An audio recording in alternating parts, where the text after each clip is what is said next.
One investment give you exposure to SaaS, AI chips, robotics, streaming, healthcare, robotaxis, the space economy, cloud computing, digital advertising, and the entire consumer economy. The investment is Amazon. Sounds like hype, right? So let me start with what's wrong with it because it's real. Over the past year, Amazon's capital spending jumped almost $60 billion, and the company says that almost entirely artificial intelligence. The result, free cash flow collapsed from $26 billion to just $1 billion, down 95%, and the market hates that. So while other AI names printing all-time high, Amazon is struggling, roughly only up 35% in last 5 years, mostly underperforming the S&P 500 as well. Now here is why I think the market is mispricing it, and let me value it the clean way on forward earnings basis. For most of the last decade, Amazon traded at 55 to 70 times forward earnings. And today, it's only about 28 times forward earnings, the lowest in decades. And watch the curve step down. 24 times for the fiscal 2027 and just 19 times for fiscal 2028. That's the tail. You are not paying a low multiple on today's earnings. Heavy AI capex is suppressing those right now. You are paying 19 times the earnings this business should be producing in next 2 years out, while operating income already compounding north of 20%. The market is pricing Amazon as if the capex is permanent and the payoff never arrives. That's the whole setup. Let's do the sum of the part valuation. AWS is now $150 billion annualized business, growing 28%. It's fastest in 15 quarters at a 38% operating margin, throwing off $48 billion of operating income a year. Put even a conservative low teens revenue multiple on it, and AWS alone is worth roughly two-thirds of Amazon's entire 2.6 trillion market cap. That's the key insight. Buy the whole company and you are getting everything else for a fraction of the price. And everything else is not a small. Advertising is already over $70 billion in trailing revenue, growing in the low 20s%. Analysts see it reaching around $83 billion next year at a 46% operating margin, roughly 38 billion of profit. That's a meta-like margin business hiding inside the Amazon.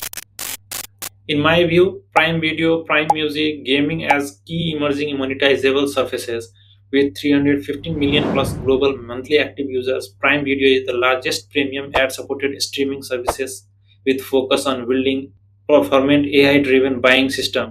Overall, I believe the usage of AI/ML to optimize ad models, Prime Video, and the Amazon DSP support strong growth ahead.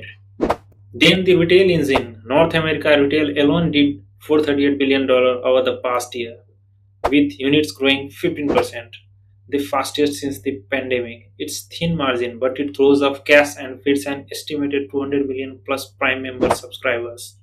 The network effect that funds everything else. The free option on top is custom silicon business. Amazon chip businesses, Graviton, Trainium, and Nitro together just past 20 billion ARR, growing triple digits, and the demand is locked in. OpenAI just committed 2 gigawatts of Trainium, Anthropic to as much as 5 gigawatts. Amazon landed over 2 million AI chips in the past year, more than half of them its own Trainium. Management says building its own silicon saves tens of billion in a capex a year and adds several hundred basis points of margin versus buying Nvidia. Now, the hook promised 10 businesses, and so far I have only valued 4. Here is the rest of it. And here is the honest part. I put zero of it in my numbers. Some of it is already real. Amazon runs over a million warehouse robots. Roughly 3 out of every 4 packages are now handled with robotic help, and its deep fleet AI squeezes another 10% of efficiency out of that fleet. That's not science fiction. It's the quiet lever that lets thin retail margin climb. That's the physical AI story. Robot plus models inside the warehouse. The rest are pure call options. Healthcare, a 24/7 AI health agent backed by one medical doctor that books appointments and manages prescriptions. Virtual care visits nearly tripled this year. And Amazon's biodiscovery tool just helped Memorial Sloan Kettering compress antibody design from months to weeks. Space, Amazon Leo, formerly Project Kuiper, already passed 250 satellites and signing customers like Delta, Vodafone, and soon powering satellite connectivity for iPhone. And robotaxis, Zoox has driven nearly 2 million autonomous miles and carried hundreds of thousands of rides free in Las Vegas. Though, to be clear, it can't charge a fare yet. Here is the discipline. None of these are in my valuation. If even one works, it's upside for you. Got for free. If none do, the floor I just built still holds. That's what optionality is supposed to mean. You are not paying for the lottery tickets. The capex fear, the same call that worried investor revealed an AWS backlog of $364 billion. And that figure excludes the new Anthropic deal entirely. On the deal, Amazon committed up to $25 billion to Anthropic, $5 billion now, and the rest tied to milestones. And in return, Anthropic committed over $100 billion to AWS over the next decade. But I will be honest about the other side as well. Beyond the cash flow hit, you have already seen that two things are also there. First, that record net income is flattered.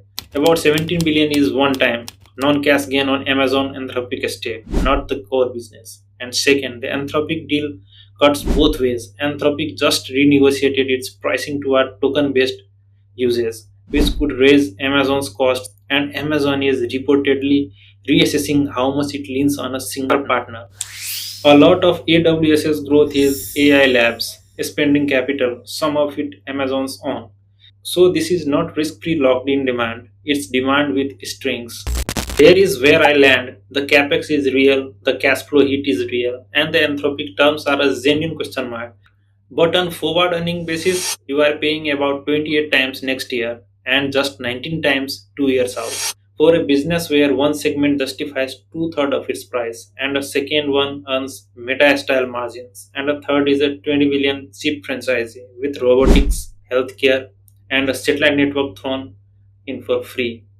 Then what would prove me wrong? If AWS growth rolls back below 20%, or if 2027 free cash flow does not recover as this capex starts getting monetized. That's the thesis breaking. Watch those two numbers. I think Amazon outperforms the S&P 500 from here. I see a capex overhang. The reason market is mispricing it for a broken business. This is not financial advice. Do your own research before investing. Do subscribe to our channel if you like our video. I keep posting this type of video on frequent basis. Thank you.